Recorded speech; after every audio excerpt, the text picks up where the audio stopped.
This N gauge was on display at one of the local restaurants. Some members of the club bought it. Built it, rather, and when the restaurant went out, we got it back.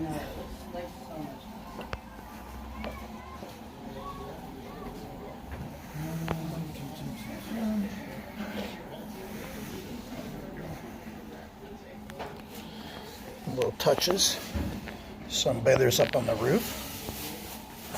A little bit of road excavation. And Mike Tartar hard at work. What do you think, man? It's coming along, Jeff. And it's working fine. That's awesome.